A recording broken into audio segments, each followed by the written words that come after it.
Hello world! Welcome back to another TryHackMe Advent of Cyber 2025 write-up video. In this video, we'll be walking through the Day 15 room, Web Attack Forensics, Drone Alone.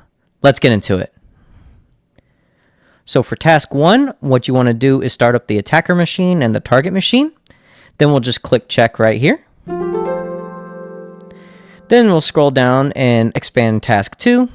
Now I want you to go ahead and navigate to this URL in your web browser, and it should take you to a Splunk instance. Then you're just going to log in with the username blue and the password pass1234 if that's what your login credentials are. They should be displayed right here if they aren't the same as mine. Then we're going to scroll down to the questions.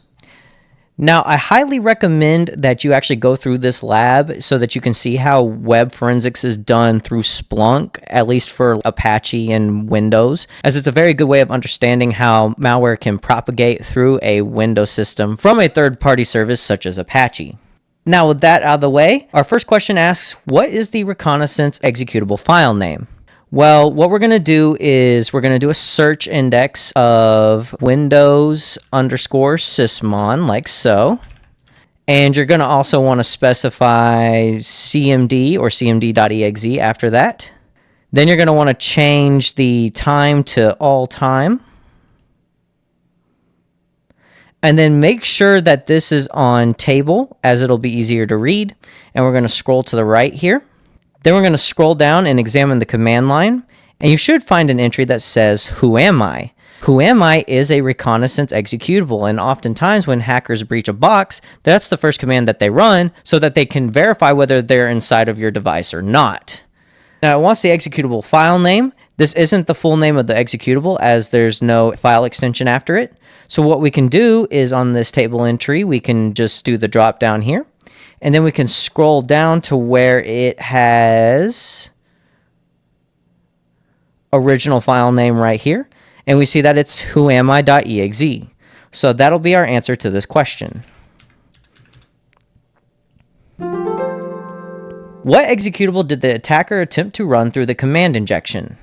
So for this one, we're going to do a different search. We're going to search for Windows_Apache_access, like so, and then we're going to specify PowerShell. Now I got to actually spell PowerShell right. There we go. Now you're going to want to change the view to raw, as the table view isn't going to be adequate for this. You're going to scroll over here, and we can see that there's this hello bat file that's trying to run a PowerShell command, and it's trying to run some encoded base64 data. You can decode that data if you want to. It's just an evil message.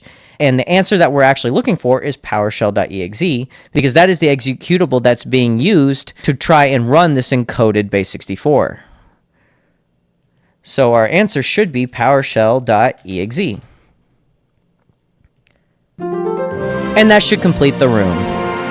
Alright, if you enjoyed the video, drop a like and subscribe to the channel to show your support. Turn on post notifications to get regular injections of cyber content directly into your feed. Check out our Patreon, join our Discord, and follow us on Twitter. Links in the description box down below. And leave any feedback or questions in the comments section down below. This is Almond Milk. Thanks for watching. Goodbye, world.